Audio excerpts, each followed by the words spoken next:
بنی اسرائیل کو فرعونیوں سے نجات ملی تھی۔ تو رسول اللہ صلی اللہ علیہ وآلہ وسلم نے مسلمانوں کے ابتدا یعنی شروع میں ہر مہینے کے ایام بیس کے 3 روزے آپ صلی اللہ علیہ وآلہ وسلم نے مسلمانوں کو رکھنے کا حکم دیا تھا، یعنی ہر مہینے ایام بیس کے 3 روزے، لیکن یہ روزے فرض نہیں تھے۔ پھر 2 ہجری میں رمضان کے روزوں کا یہ حکم قرآن میں نازل ہوا، لیکن اس وقت اس میں اتنی رعایت رکھی گئی تھی کہ جو لوگ روزے کو برداشت کرنے کی طاقت رکھتے ہوں پھر بھی اگر وہ روزہ نہ رکھیں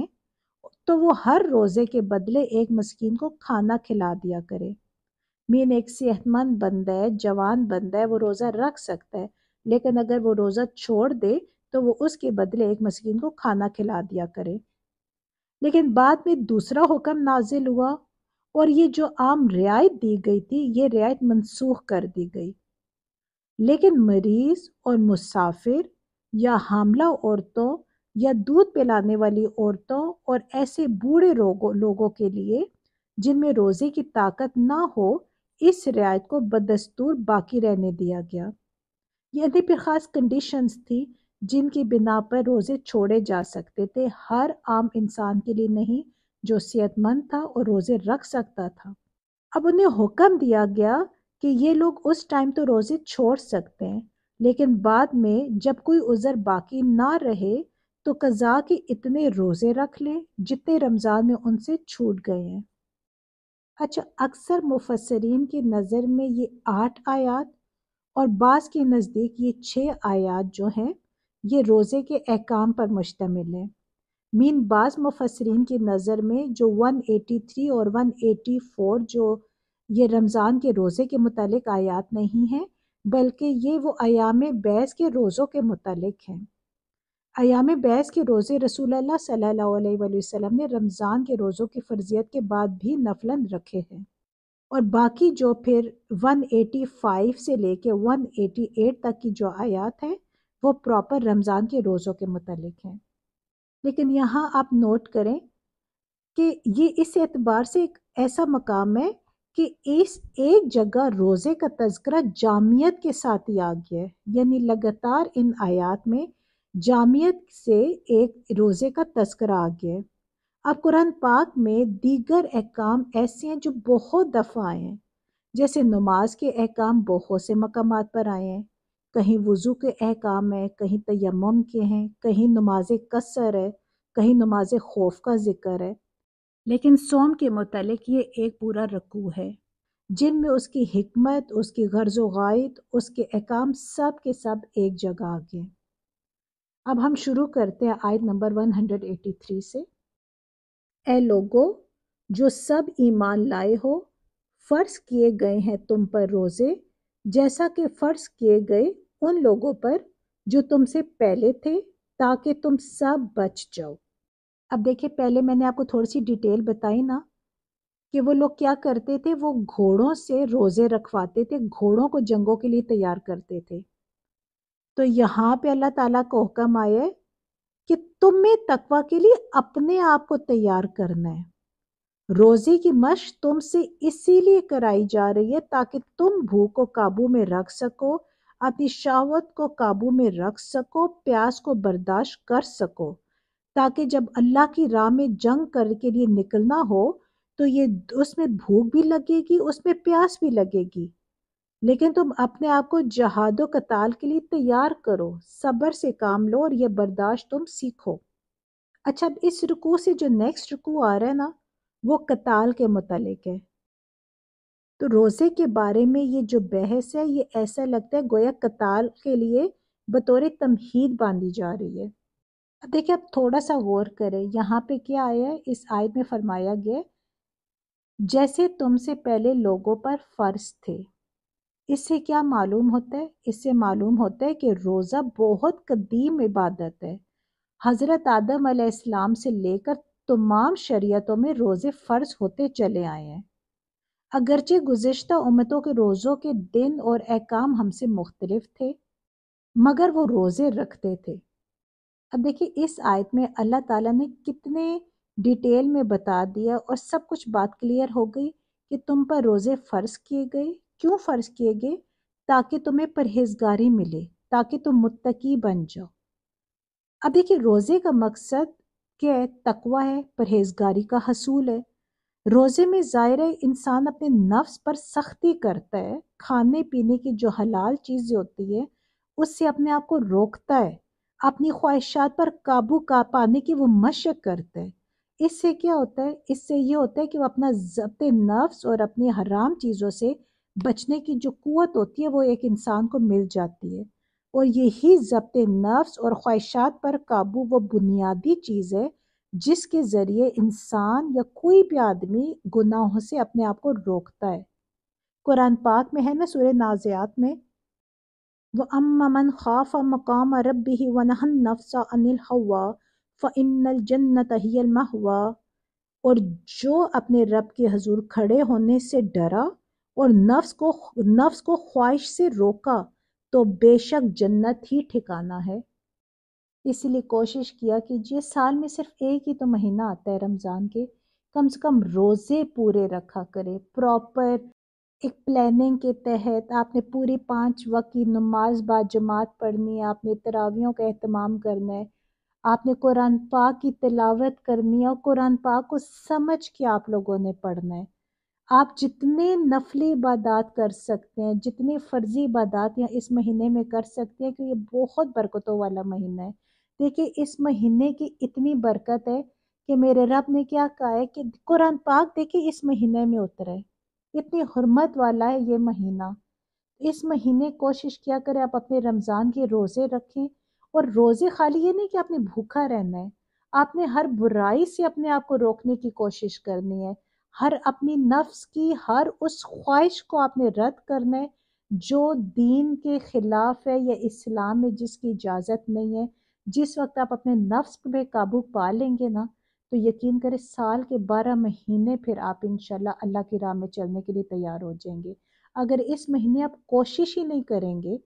ایون آپ باقی 11 مہینے بھی ایسی زندگی گزارے، اور اس مہینے جب اللہ نے ایک پراپر ساری دنیا کو موقع دیا ہوا ہے کہ ایک دوسرے کو دیکھ دیکھ انسان موٹیویٹ ہوتا ہے نا. ویسے تو چل ایک روزہ رکھتے ہیں باقی سب کھا پی رہے، ایک ماحول ہی ایسا ہوتا ہے، لیکن انسان تو اسٹرانگ وہ ہے جو کسی کو نہ دیکھے، صرف اپنے رب کو دیکھے. لیکن کم سے کم اس مہینے میں تو ہر بندہ الحمدللہ، اسپیشلی ہم لوگ تو اسلامک کنٹریز میں رہ رہے ہیں، ہمارے لیے تو ایشو ہی نہیں ہے. آپ کم سے کم موٹیویٹ ہوں، دوسروں کو دیکھیں، ان سے سیکھیں، لیکن آپ فیل کریں. یہ نہیں کہ صرف آپ نے منہ کو بند کر دیا پورا دن آپ بیڈوں کو توڑتے رہیں اور سو کے آپ نے افطاری کے ٹائم اٹھ کے گھر والوں پہ تباہیاں کر دینی ہے، میرا روزہ ہے، کیا بنایا کیا کیا. نہیں، روزے کا مقصد ہی صبر ہے. چاہے وہ افطار کا ٹائم ہو، چاہے وہ سحری کا ٹائم ہو، یا وہ دوپہر کا ٹائم ہو، یا جس ٹائم کچھ بھی نہیں کھانا، آپ نے ہر چیز میں صبر کرنا ہے. کیونکہ اس مہینے میں اگر صحیح معنوں پہ آپ نے ہر چیز پہ کنٹرول کر لیا نا اور کھانے کی لالچ یا دنیا داری کی لالچ اپنے دل سے ہٹا لی تو یقین کریں انشاءاللہ آپ کا باقی کا سال بھی نا بہت اچھا اور دین کے راستے پہ گزرے گا انشاءاللہ. اب آیت نمبر 184 میں ہے، چند دن ہیں گنتی کے، پس جو ہو تم میں سے بیمار یا سفر پر تو وہ گنتی پوری کرے دوسرے دنوں سے، اور ان لوگوں پر جو وہ سب طاقت رکھتے ہوں اس کی فدیہ ہے کھانا کھلانا ایک مسکین کا.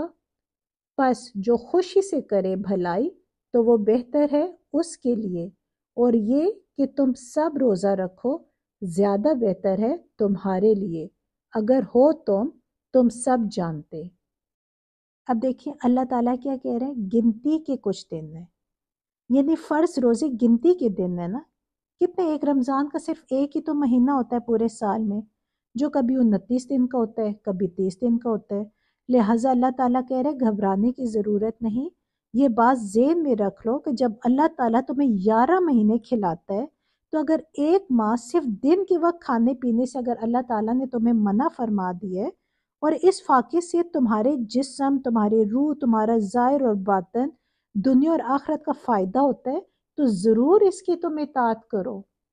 اب دیکھیں جہاں اللہ تعالیٰ ایک صحت مند اور تندرست انسان کو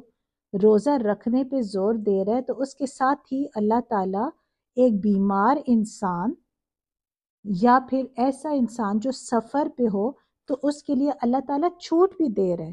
کہ اللہ تعالیٰ کہہ رہے کہ اگر کوئی مسافر ہے یا کوئی بیمار ہے جو روزے نہیں رکھ سکتا تو وہ ان روزوں کو چھوڑ دے اور پھر وہ بعد میں روزے پورے کر لے، یا پھر وہ کسی اس وقت وہ فدیہ کے طور پر مسکین کو کھانا کھلا دے۔ اب دیکھیے حیض و نفاس والی عورت کو تو روزہ رکھنے کی اجازت ہی نہیں، وہ تو بعد میں ظاہر قضا کرتی ہے۔ اس کے علاوہ بھی چند افراد ہے جنہیں روزہ چھوڑنے کی اجازت ہے۔ اب آیت میں بطور خاص بیمار اور مسافر کو رخصت دی گئی ہے، لیکن کیا دیکھیں اب سفر کیا ہے؟ سفر سے مراد 3 دن کی مسافت، یعنی تقریباً یہ بنتا ہے 92 کلومیٹر، یعنی 92 کلومیٹر کا یہ سفر بنتا ہے۔ اس سے اگر سفر کم ہے تو روزہ چھوڑنے کی اجازت نہیں، ورنہ اگر سفر کم ہے تو دیکھیں آج کل کے تو سفر بھی کچھ نہیں کہتے، گاڑیوں کے اے سی والی ایئر کنڈیشن گاڑیاں ہوتی ہیں، پتہ ہی نہیں چلتا۔ وہ ایک ٹائم تھا، اس ٹائم تو وہ لوگ گھوڑوں میں اونٹوں میں سفر کرتے تھے، کتنے کتنے گھنٹوں دن پورے گزر جاتے ہوتے تھے،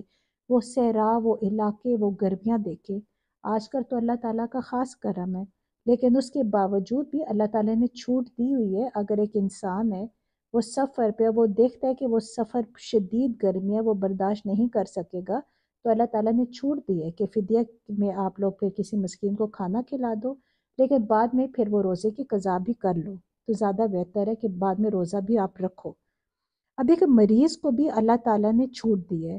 کہ اگر اسے اندازہ ہے کہ وہ روزہ رکھنے سے اس کا مرض بڑھ جائے گا، یا بہت وہ لاغر ہے، ایک عمر ایسی ہے، بہت کوئی بوڑھا انسان ہے،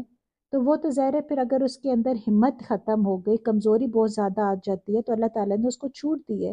اور اگر ایسا مریض جو اس ٹائم تو مرض ہے اسے اندازہ ہوگا کہ اس میں کمزوری بہت زیادہ آ جائے گی، مرض پڑ جائے گا، لیکن جس وقت وہ ٹھیک ہوگا تو اس کے بعد وہ روزے واپس رکھ لے۔ دیکھیے اللہ تعالیٰ کہہ رہے ہیں نا، پھر جو اپنی طرف سے نیکی زیادہ کرے تو وہ اس کے لیے بہتر ہے۔ فدیہ کی تو ایک اللہ تعالیٰ نے مخصوص مقدار دے دی ہے نا، لیکن اگر کوئی اسے زیادہ دینا چاہتا ہے تو وہ بخوشی بہت زیادہ دے سکتا ہے، جس کی جتنی استطاعت ہے۔ دیکھیے جتنا گڑ ڈالو گے اتنا ہی میٹھا ہوگا، جتنے آپ لوگوں کو دے گو، جتنا صدقہ خیرات کرو گے، جتنا فدیہ دو گے، اتنا ہی آپ کو ثواب اور اجر زیادہ ملے گا نا۔ جیسے بعض صحابہ کرام رضی اللہ تعالیٰ عنہ نے نماز کی خشوع و خضوع پہ فرق پڑنے پر پورا باغ صدقہ کر دیا تھا۔ یہاں دیکھیں ایک اور بات بھی ہے کہ بعض انسان نازک بھی بہت ہوتے ہیں نا، اتنا زیادہ پرابلم ہوتا نہیں جتنا وہ اپنے آپ کو کر دیتے ہیں کہ ہائے مجھے کمزوری، وہم ہوتا ہے۔ تو دیکھیں وہم کا تو کوئی علاج نہیں، اگر تو ایک صحیح معنوں پہ انسان بیمار ہے، وہ تو دیکھیں سب کو معلوم ہے، اللہ سب سے بڑی بات انسان نیت، اللہ تعالیٰ نیت دیکھتے ہیں۔ اللہ کو معلوم ہے کہ کون جھوٹ بول رہا ہے، کون سچ بول رہا ہے۔ انسان تو ظاہر ہے سنی سنائی دیکھی دکھائی پہ یقین کر لیتا ہے، لیکن اگر دیکھا جائے تو روزے کے اتنے فائدے ہیں۔ اگر ایک انسان صرف اس ڈر سے کہ وہ بالکل ٹھیک ہے لیکن روزے رکھنے سے کمزوری آ جائے گی، تو اسے یہ بات سمجھ لینی چاہیے کہ روزہ رکھنے سے تو معدے کی بہت سی تکلیف اور بیماریاں ٹھیک ہو جاتی ہیں، ایون جو ڈائجسٹو سسٹم بہت اچھا ہو جاتا ہے، ایون شوگر کا جو کنٹرول ہے وہ بہت اچھی طرح پیشنٹ کر سکتے ہیں، اپنا گلوکوز لیول کنٹرول کر سکتے ہیں، کولیسٹرول لیول، بی پی ان کا بڑا کنٹرول ہو سکتا ہے روزے رکھ کے۔ ایون ہارٹ اٹیک جتنے ایکسٹرا کھانے سے ہوتے ہیں نا، آپ یقین کریں اس سے روزے رکھنے سے تو باڈی پراپر ڈیٹاکس ہو جاتی ہے۔ اللہ سے دعا ہے کہ اللہ تعالیٰ ہم سب کو وہ رمضان کے روزے نصیب کرے، وہ روزے رکھنا نصیب کرے جو صحیح معنوں پہ ہمارے اللہ کے حضور قبول ہو جائے، آمین۔ اب آیت نمبر 185 میں ہے، رمضان کا مہینہ وہ ہے جو نازل کیا گیا اس میں قرآن، جو ہدایت ہے لوگوں کے لیے اور روشن دلائل ہے ہدایت سے اور امتیاز کرنے کے۔ پس جو موجود ہو تم میں سے کوئی اس مہینے میں تو چاہیے کہ وہ اس کے روزے رکھے، اور جو ہو بیمار یا سفر پر ہو تو گنتی پوری کرے دوسرے دنوں سے۔ چاہتا ہے اللہ تمہارے ساتھ آسانی، اور نہیں وہ چاہتا تمہارے ساتھ سختی، اور تاکہ تم سب پورا کر لو تعداد کو، اور تاکہ تم سب بڑائی بیان کرو اللہ کی اس احسان پر جو اس نے ہدایت دی تم کو، اور تاکہ تم سب شکر ادا کرو۔ اب دیکھیں اس آیت میں اللہ تعالیٰ ہمیں بتا رہے ہیں، اب دیکھیں قرآن پاک سب کو معلوم ہے کہ رمضان کے مہینے میں مکمل ہوا، یہاں پہ اترا، رمضان کے مہینے میں اترا۔ اب یہاں یہ بات اب سب سمجھ لیں کہ رمضان کے روزوں کو صرف عبادت اور صرف تقوی کی تربیت ہی کے لیے نہیں ہم نے کہا کہ یہ صرف اسی کے لیے کہ اس میں عبادت اور تقوی کی تربیت ہوتی ہے، بلکہ انہیں آپ دیکھیں تو اس عظیم و شان نعمت ہدایت پر اللہ کا شکریہ بھی ٹھہرایا گیا ان رمضان کے روزوں کو، جو قرآن کی شکل میں اللہ تعالیٰ نے ہمیں عطا کی ہے۔ حقیقت ہے کہ ایک دانشمند انسان کے لیے کسی بھی نعمت کی شکر گزاری، کسی احسان کے اعتراف کا بہترین صورت اگر کوئی ہو سکتی ہے نا، تو وہ صرف یہی ہے کہ وہ اپنے آپ کو اس مقصد کی تکمیل کے لیے زیادہ سے زیادہ تیار کرے جس کے لیے عطا کرنے والے نے وہ ہمیں نعمت عطا کی ہے۔ اب اللہ تعالیٰ نے دیکھے ہمیں قرآن عطا کیا، اس لیے کہ ہم اللہ کی رضا کا راستہ اس قرآن پاک کے ذریعے جانیں اور خود اس پر چلیں اور دنیا کو بھی اس پر چلائیں۔ اسی لیے رمضان کے روزوں سے فائدہ اٹھاتے ہوئے ہمیں عبادت بھی کرنی ہے، ہمیں اپنی اخلاقی تربیت بھی کرنی ہے، اور اس کے ساتھ ساتھ اس نعمت قرآن کی بھی صحیح اور موضوع شکر گزاری کرنی ہے۔ وہ کیسے کہ قرآن پاک کو پڑھ کے اسے سمجھ کر ہم بھی اپنی زندگی اس کے مطابق گزاریں جیسے ہمارے اللہ نے ہمیں حکم دیے، اور ساتھ ساتھ ہم لوگوں کو بھی اس کے ساتھ لے کر چلیں تاکہ ہم اپنا فرض، اپنی وہ ڈیوٹی پوری کر سکیں جو اللہ تعالیٰ نے ہماری ڈیوٹی لگا کر ہمیں دنیا پہ بھیجا ہے، تاکہ ہم اللہ کے بتائے ہوئے جو دین کے راستے ہیں، کس طرح ہم صراط مستقیم پہ چل سکتے ہیں، وہ سب اللہ تعالیٰ نے ہمیں قرآن پاک کے ذریعے ہمیں بتا دیے۔ اب اس قرآن پاک کو ہم پڑھیں گے، ہم سمجھیں گے، تبھی تو ہم دنیا تک پہنچا سکیں گے نا، اور یہ ہمارا اولین ہماری ڈیوٹی ہے، ہمارا فرض ہے، ہماری کوشش ہونی چاہیے کہ سب سے پہلے ہم باقی دنیا کے فضول کاموں کو چھوڑ کر ہم اپنے اصل ڈیوٹی کو پکڑیں اور اس کو لے کر ہم آگے چلیں۔ اب اللہ تعالیٰ نے دیکھے رعایت بھی کی ہے سفر کی حالت میں یا بیمار انسان کے لیے۔ اب سفر کی حالت میں روزہ رکھنا یا نہ رکھنا اللہ تعالیٰ نے آدمی کے اپنے اختیار پہ چھوڑ دیے۔ نبی اکرم صلی اللہ علیہ وآلہ وسلم کے ساتھ جو صحابہ رضی اللہ تعالیٰ عنہم سفر پہ جایا کرتے تھے، ان میں سے کوئی روزہ رکھتا تھا اور کوئی نہیں رکھتا تھا۔ دونوں گروہ میں سے کوئی بھی دوسرے پر کسی بھی قسم کا اعتراض نہیں کرتا تھا۔ خود حضرت صلی اللہ علیہ وآلہ وسلم نے کبھی سفر میں روزہ رکھا اور کبھی نہیں رکھا۔ ایک سفر کے موقع پہ ایک شخص بالکل بدحال ہو کر گر گیا اور اس کے گرد لوگ جمع ہو گئے۔ نبی اکرم صلی اللہ علیہ وآلہ وسلم نے یہ حال دیکھ کر دریافت فرمایا، کیا معاملہ ہے؟ عرض کیا کہ میں وہ روزے سے ہے۔ فرمایا یہ نیکی نہیں۔ جنگ کے موقع پر تو آپ صلی اللہ علیہ وآلہ وسلم حکماً روزے سے روک دیا کرتے تھے تاکہ دشمن سے لڑنے میں کمزوری لاحق نہ ہو۔ حضرت عمر رضی اللہ تعالیٰ عنہ کی روایت ہے کہ نبی اکرم صلی اللہ علیہ وآلہ وسلم کے ساتھ 2 مرتبہ رمضان میں جنگ پر گئے، وہ پہلی جنگ میں جنگ بدر میں اور آخری مرتبہ فتح مکہ کے موقع پر، اور دونوں مرتبہ ہم نے روزے چھوڑ دیے۔ ابن عمر رضی اللہ تعالیٰ عنہ کا بیان ہے کہ فتح مکہ کے موقع پر حضرت محمد مصطفیٰ صلی اللہ علیہ وآلہ وسلم نے فرما دیا تھا کہ دشمن سے مقابلہ درپیش ہے، روزے چھوڑ دو تاکہ تمہیں لڑنے کی قوت حاصل ہو۔ اب عام سفر کے معاملے میں یہ بات کہ کتنی مسافت کے سفر پر روزہ چھوڑا جا سکتا ہے، آپ صلی اللہ علیہ وآلہ وسلم کی کسی ارشاد سے واضح نہیں ہوتی۔ صحابہ کرام کا جو عمل تھا وہ اس باب سے میں مختلف ہے۔ صحیح یہ ہے کہ جس مسافت پر عرف عام میں سفر کا اطلاق ہوتا ہے اور جس میں مسافرانہ حالت انسان پر طاری ہو جاتی ہے، تو وہ افطار کے لیے کافی ہے۔ اب دیکھیں یہ بات تو ہے کہ جس روز آدمی سفر کی ابتدا کر رہا ہو اس دن کا روزہ افطار کر لینے کا اسے اختیار ہے، چاہے تو وہ گھر سے کھانا کھا کر چلے اور چاہے تو گھر سے نکلتے ہی کھا لے۔ دونوں عمل صحابہ رضی اللہ تعالیٰ عنہما سے ثابت ہیں۔ یہ کہ اگر کسی شہر پر دشمن کا حملہ ہو تو کیا لوگ مقیم ہونے کے باوجود جہاد کی خاطر روزہ چھوڑ سکتے ہیں؟ اب علماء کے درمیان یہ الگ الگ ان کا انہوں نے اس کے بارے میں بتایا ہے۔ بعض علماء جو ہیں وہ اس کی اجازت نہیں دیتے، لیکن ابن تیمیہ جو ہیں انہوں نے بہت سے اسٹرانگ دلائل کے ساتھ فتویٰ دیا تھا کہ ایسا کرنا بالکل جائز ہے۔ یعنی اللہ نے صرف رمضان ہی کے دنوں کو روزوں کے لیے مخصوص نہیں کیا، بلکہ جو لوگ رمضان میں کسی عذر شرعی کے بنا پر روزے نہیں رکھ سکتے، ان کے لیے دوسرے دنوں میں اس کی قضا کر لینے کا اللہ تعالیٰ نے راستہ کھول دیا ہے، تاکہ قرآن کی جو نعمت اس نے ہمیں دی ہے اس کا شکر ادا کرنے کا کوئی بھی قیمتی موقع جو ہے وہ ہاتھ سے چلا نہ جائے۔ دیکھیں کتنا غفور الرحیم ہے ہمارا رب، ہمارا اللہ، جس نے ہمیں سال میں صرف ایک ہی مہینہ دیا رمضان کا روزے رکھنے کے لیے، لیکن اس میں بھی اگر انسان ایسے سفر میں ہے جس کے سفر کے دوران وہ روزہ برداشت نہیں کر سکے گا، یا اس کی جان کو خطرہ ہے یا اس کی صحت کو خطرہ ہے، یا وہ سمجھ سکتا ہے کہ اس کی برداشت سے باہر ہے، یا کوئی ایسا بیمار انسان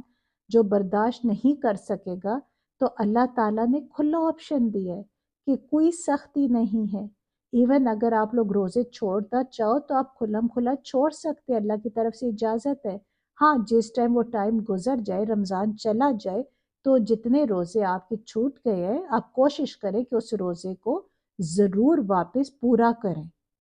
کیونکہ ہمارا رب رحمان ہے، وہ سختی نہیں کرنا چاہتا ہمارے ساتھ، وہ ہمارے ساتھ نرمی سے پیش آتا ہے۔ اس لیے ہمیں بھی چاہیے نا کہ اللہ کا ہم پہ اتنا احسان ہے، تو ہم کم سے کم سال کے جو ایک مہینے کے روزے ہیں، اگر ہمیں ہمت طاقت ہے، اگر کوئی بیماری نہیں ہے، کوئی ایسا سفر نہیں ہے جو ہمارے روزے ٹوٹنے کا باعث بن جائے، اگر آرام دہ سفر ہے تو ہم کوشش کریں کہ ہم یہ روزے تو کم سے کم اللہ کی رضا کی خاطر اس لیول تک جا کے اس طرح رکھنے کی کوشش کریں جیسا ہمارا رب ہم سے امید کرتا ہے۔ اب آیت 186 میں ہے، اور جب آپ سے پوچھے میرے بندے میرے بارے میں تو بے شک میں قریب ہوں، میں جواب دیتا ہوں پکار کا، دعا کرنے والے کی جب وہ مجھے پکارتا ہے۔ بس چاہیے کہ وہ سب حکم مانے میرا، اور چاہیے کہ وہ سب ایمان لائیں مجھ پر، تاکہ وہ سب راہ راست پا لے۔ اب دیکھیں یہاں پہ اللہ تعالیٰ آپ صلی اللہ علیہ وآلہ وسلم سے فرما رہے کہ اگر میرے بندے تم سے میرے متعلق پوچھیں نا تو انہیں بتا دو کہ ٹھیک ہے تم مجھے دیکھ نہیں سکتے، اپنے حواس سے مجھ کو محسوس نہیں کر سکتے، لیکن یہ کبھی خیال مت کرنا کہ میں تم سے دور ہوں، نہیں، میں تو اپنے بندے سے اتنا قریب ہوں کہ وہ جب چاہے مجھ سے عرض کر سکتا ہے، ایون وہ اپنے دل کے اندر بھی اگر کوئی مجھ سے گزارش کرتا ہے تو میں تو اس سے بھی سن لیتا ہوں، اور نہ صرف سنتا ہوں بلکہ میں فیصلہ بھی صادر کر دیتا ہوں۔ جن بے حقیقت اور بے اختیار ہستیوں کو یہ لوگ اپنی نادانی سے اپنا رب قرار دیتے ہیں اور انہیں اپنا رب مانتے ہیں، ان کے پاس تو اللہ تعالیٰ کہہ رہے کہ تم دھوڑ دھوڑ کر تمہیں لوگوں کو جاننا پڑتا ہے، وہ پھر بھی تمہیں سن نہیں سکتے، اور نہ ان میں اتنی طاقت ہے کہ وہ تمہارے لیے کوئی فیصلہ کر سکے، بلکہ میں تو وہ کائنات کا یعنی تمام اس کائنات کا اختیار میرے ہاتھوں پہ ہے، تم لوگوں کی تمام اختیارات اور طاقتوں کا مالک میں ہوں، تم سے میں اتنا قریب ہوں کہ تم خود بغیر کسی واسطے، بغیر کسی وسیلے کے، ایون بغیر کسی سفارش کے براہ راست ہر وقت ہر جگہ تم مجھ تک پہنچ سکتے ہو۔ لہذا چھوڑ دو یہ بے وقوفیاں، یہ نادانیاں، ایک ایک بے اختیار بناوٹی خدا کے در پہ مارے مارے تم لوگ پھرتے ہو، یہ سب حرکتیں چھوڑ دو، اور جو میں دعوت دے رہا ہوں اس پر لبیک کر کے میرا دامن پکڑ لو، میری طرف رجوع کرو، مجھ پہ بھروسہ کرو، میری بندگی اور میری ہی اطاعت کرو۔ اللہ تعالیٰ یہ آپ صلی اللہ علیہ وآلہ وسلم سے کہہ رہے کہ تم لوگوں کو بتا دو کہ میں بہت قریب ہوں ان سب کے، یہ صرف میری طرف آنے پہ قدم بڑھانے کی کوشش تو کریں۔ یہ اس لیے اللہ تعالیٰ کہہ رہے کہ شاید یہ باتیں سن کر ان بے وقوفوں کی آنکھیں کھل جائیں اور وہ اپنے رویے دیکھے، اپنے طور طریقے دیکھے کہ وہ کس گمراہی میں اور کس باطل کو وہ پیروکار بنا کے بیٹھے ہوئے ہیں، وہ صحیح راستہ اپنا لیں اور جس میں ان کی صرف اور صرف بھلائی ہے۔ اب آیت نمبر 187 میں ہے، حلال کر دیا گیا تمہارے لیے رات روزے کی، بے حجاب ہونا اپنی عورتوں سے، وہ لباس ہیں تمہارے لیے اور تم لباس ہو ان کے لیے۔ اللہ جان چکا ہے کہ بے شک تم سب خیانت کر لیتے اپنے آپ سے، تو اس نے رجوع کیا تم پر اور درگزر کر دیا تم سے، بس اب تم سب مباشرت کرو ان سے اور تم سب طلب کرو جو لکھ رکھا ہے اللہ نے تمہارے لیے، اور تم سب کھاؤ اور تم سب پیو یہاں تک کہ نمایاں ہو جائے تمہارے لیے سفید دھاری کالی دھاری سے فجر کو، پھر تم سب پورا کرو روزے کو رات تک، اور مت تم سب مباشرت کرو ان سے اس حال میں کہ تم سب اعتکاف میں ہو مساجد میں، یہ اللہ کی حدیں ہیں، تو مت تم سب قریب جاؤ ان کے۔ اسی طرح اللہ کھول کھول کر بیان کرتا ہے اپنے احکام لوگوں کے لیے تاکہ وہ سب بچے رہیں۔ دیکھیں اب اس آیت پہ اللہ تعالیٰ نے میاں اور بیوی کو ایک دوسرے کا لباس کہا ہے۔ یعنی لباس کیا ہوتا ہے؟ یعنی لباس اور جسم کے درمیان کوئی جیسے پردہ نہیں ہوتا، اسی طرح میاں بیوی کے لیے اور بیوی جو ہے وہ میاں کے لیے ایک لباس کی مانند ہے، یعنی ان کے درمیان کوئی پردہ نہیں ہے۔ اچھا، شروع میں اس قسم کا کوئی صاف حکم نہیں تھا کہ رمضان کی راتوں میں کوئی شخص اپنی بیوی سے مباشرت نہ کرے یا کرے، لیکن لوگ اپنی جگہ یہی سمجھتے تھے کہ ایسا کرنا جائز نہیں ہے۔ پھر اس کے ناجائز یا مکروہ ہونے کے خیال ان کے دل میں اکثر ایسا ہوتا تھا، ان کے دل میں یہ خیالات ہوتے تھے کہ یہ ناجائز ہے یا مکروہ ہے، لیکن وہ اپنی بیویوں کے پاس چلے جاتے تھے، اور لیکن ان کی ضمیر میں وہ ضمیر ان کا ہر وقت ملامت کرتا تھا کہ انہوں نے شاید کوئی خیانت کر دیا یا غلط کام کر دیا۔ پھر اللہ تعالیٰ نے پہلے اس خیانت پر تنبیہ فرمائی ہے، پھر ارشاد فرمایا کہ یہ فعل تمہارے لیے جائز ہے، لہٰذا بھی اسے برا فعل سمجھتے ہوئے اسے مت کرو، بلکہ یہ اللہ کی اجازت سے فائدہ اٹھاتے ہوئے تم اپنے قلب کی پوری طہارت کے ساتھ کرو، یعنی صاف دل کے ساتھ آپ یہ عمل اب کر سکتے ہو۔ اس بارے میں بھی لوگ بہت اکثر شروع میں غلط فہمی میں تھے، کسی کا خیال تھا کہ عشاء کی نماز پڑھنے کے بعد سے کھانا پینا حرام ہو جاتا ہے، کوئی یہ سمجھتا تھا کہ رات کو جب تک آدمی جاگ رہا ہو کھا پی سکتا ہے، جہاں وہ سو گیا پھر وہ دوبارہ اٹھے تو وہ نہیں کھا سکتا۔ یہ احکام لوگوں نے خود اپنے ذہنوں میں بنا رکھے تھے، ایون ایسا کچھ بھی نہیں تھا، اس کی وجہ سے اکثر بہت وہ تکلیفیں بھی اٹھاتے تھے۔ اس آیت میں ان تمام غلط فہمیوں کو اللہ تعالیٰ نے دور کر دیے۔ اس میں روزے کی حد کیا مقرر کر دیے؟ طلوع فجر سے لے کے غروب آفتاب تک مقرر کر دیے، اور غروب آفتاب سے طلوع فجر تک رات بھر کھانے پینے اور مباشرت کے لیے اللہ تعالیٰ نے آزادی دے دی ہے۔ اس کے ساتھ نبی اکرم صلی اللہ علیہ وآلہ وسلم نے سحری کا ایک قاعدہ مقرر فرما دیا تاکہ طلوع فجر سے عین پہلے آدمی اچھی طرح کھا پی لے۔ اب دیکھیں اسلام نے اپنی عبادات کے لیے اوقات کا ایک معیار مقرر کر دیا الحمدللہ، جس سے دنیا میں ہر وقت ہر دفعہ تمدن کے جو لوگ ہیں وہ ہر جگہ اپنے اوقات تعین کر لیتے ہیں، وہ گھڑیوں کے لحاظ سے مقرر جو وقت ہوتا ہے وہ اس کی بجائے ان اثار کے لحاظ سے وقت مقرر کرتے ہیں جو آفاق میں نمایاں نظر آتے ہیں۔ لیکن جو بے وقوف اور نادان لوگ ہیں وہ اس طریقے پر عموماً یہ اعتراض کرتے ہیں کہ قطبین کے قریب جہاں رات اور دن کئی کئی مہینوں کے ہوتے ہیں، اوقات کا یہ تعین کیسے چل سکے گا؟ حالانکہ یہ اعتراض اب دیکھا جائے تو علم جغرافیہ کی ایک سرسری واقفیت کا نتیجہ ہے۔ حقیقت میں نہ وہاں 6 مہینوں کی رات اس معنی میں ہوتی ہے اور نہ 6 مہینوں کا دن جس معنی میں ہم اگر دیکھا جائے تو خط استوا کے آس پاس رہنے والے لوگ دن اور رات کے لفظ بولتے ہیں نا، خواہ رات کا دور ہو یا دن کا ہو، بہرحال صبح شام کے اثار وہاں پوری باقاعدگی کے ساتھ افق پر نمایاں ہوتے ہیں،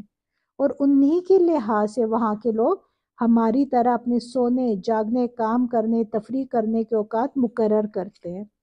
جب گھڑیوں کا رواج نہیں تھا تب بھی تو Finland, Norway, Greenland وغیرہ ملکوں کے لوگ اپنے اوقات معلوم کرتے ہی تھے نا، ان کا ذریعہ یہی افق کے آثار تھے۔ لہٰذا جس طرح دوسرے تمام معاملات میں یہ اثرات جتنے بھی یہ آثار ہیں ان کے لیے کسی بھی وقت کا تعین کرنے کے کام آتے ہیں، اسی طرح نماز اور سحری اور افطاری کے معاملے میں بھی وہ کر سکتے ہیں۔ اب دیکھیے اللہ تعالیٰ نے کتنی خوبصورتی سے صبح اور شام کے آثار افق پہ پراپر نمایاں ہوتے ہیں۔ اللہ تعالیٰ نے گائیڈنس بھی دے دیا سب کو کہ ایشو ہی ختم ہو گیا کہ کب افطار کرنا ہے، کب سحر کرنا ہے، یا یہاں پہ رات بہت لمبی ہوتی ہے، دن بہت لمبے ہوتے ہیں، سمجھ نہیں آتی کیا کریں۔ اللہ تعالیٰ نے دیکھے سارے سلوشن بتا دیے۔ اب تو خیر اتنا الحمدللہ اتنا ٹائم ترقی کر گیا، یہ وقت اتنا کچھ، اب دیکھیں واچز سب کے پاس ہوتی ہیں، یہ غلط ٹائم تو نہیں دیتی۔ اب تو یہ بھی انسان کو آئیڈیا ہو گیا، دیکھیں بعض دفعہ ہوتا ہے نا دوپہر کے 10-11 بجے یا 12 بجے اتنی شدید آندھی طوفان چلتی ہے، اندھیرا ہو جاتا ہے، لیکن اب کوئی بھی ایک سینسیبل انسان جس وقت گھڑی میں ٹائم دیکھتا ہے اسے اندازہ ہو جاتا ہے کہ اس ٹائم تو دن کے 2 بجے، وہ سمجھ جائیں گے کہ یہ رات نہیں ہوئی ہے، یہ ابھی دن ہے، دن کے 2 بجے، ابھی ہم روزہ افطار نہیں کر سکتے۔ یعنی اب یہ گھڑی تو ہمیں دھوکہ دے ہی نہیں سکتی نا کسی صورت میں۔ ایک انسان کو آئیڈیا بھی ہوتا ہے کہ کس وقت سورج نکلتا ہے، کس ٹائم سورج طلوع ہو رہا ہے، اس کے مطابق وہ اپنی گھڑی پہ سارے ٹائم سیٹ کر لیتے ہیں،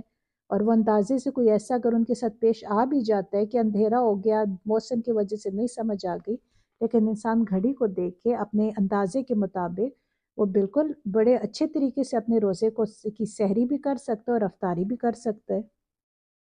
دیکھیے جو اللہ تعالیٰ نے ہمیں ٹائم دیا ہے نا کہ سحری تک کا ایک اللہ تعالیٰ نے ایک ٹائم ہمیں مقرر کر کے دیا جس ٹائم تک ہم کھا پی سکتے ہیں، تو سحری کرنے کی حدیث میں بھی تاکید آئی ہے۔ رسول اللہ صلی اللہ علیہ وآلہ وسلم نے فرمایا کہ ہمارے اور یہود کے روزے کے مابین جو فرق ہے نا وہ سحری کا ہی فرق ہے۔ ایک حدیث میں ہے کہ سحری ضرور کیا کرو اس لیے کہ سحری میں برکت ہے۔ پھر اب دیکھیں رات کا جو اللہ تعالیٰ نے کہنا پھر رات تک روزے کو پورا کرو، اب یہ رات تک والا جو کام ہے نا اس میں اکثر فقہا کے نزدیک غروب آفتاب مراد ہے۔ اب اہل تشیع اس سے تھوڑا سا آگے جاتے ہیں کہ غروب آفتاب پر چند منٹ مزید گزر جائیں۔ اب یہاں اللہ تعالیٰ نے رعایت دی نا کہ رات کو مباشرت کر سکتے ہیں، لیکن پھر اللہ تعالیٰ نے یہ بھی کہا کہ جب آپ مسجدوں میں ہو یا حالت اعتکاف میں ہو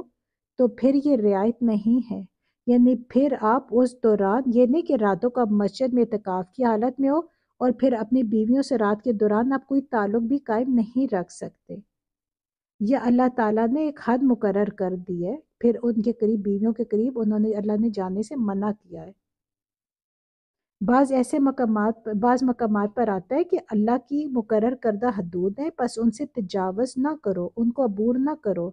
اصلاً حرام تو وہی شے ہوگی کہ حدود سے تجاوز کیا جائے، لیکن بہرحال احتیاط اس میں ہے کہ ان حدود سے دور رہا جائے۔ آخری حد تک چلے جاؤ گے تو اندیشہ ہے کہ کہیں اس حد کو عبور ہی نہ کر دو۔ کوشش کرے کہ جس چیز سے اللہ تعالیٰ نے منع فرمایا ہے اس چیز کے متعلق انسان سوچے بھی نہیں، کیونکہ جب انسان سوچتا ہے پھر آہستہ آہستہ راستے نکالنے کی کوشش کرتا ہے، پھر ایک وقت ایسا آتا ہے کہ انسان ڈگمگا جاتا ہے۔ لیکن جب اللہ نے ایک حد کسی بھی چیز کی مقرر کر دیا نا، پھر کوشش کیا جائے کہ اس کے متعلق انسان سوچے نہیں کہ انسان ڈگمگا جائے، کیونکہ آپ کو پتہ ہے شیطان تو ہر وقت ہی تیار بیٹھا ہوتا ہے نا، ہمیں حدیں کراس کرانے کے لیے وہ تو تیار بیٹھا ہوتا ہے۔ آیت نمبر 188 میں ہے، اور مت تم سب کھاؤ اپنے مال اپنے درمیان نہ حق طریقے سے،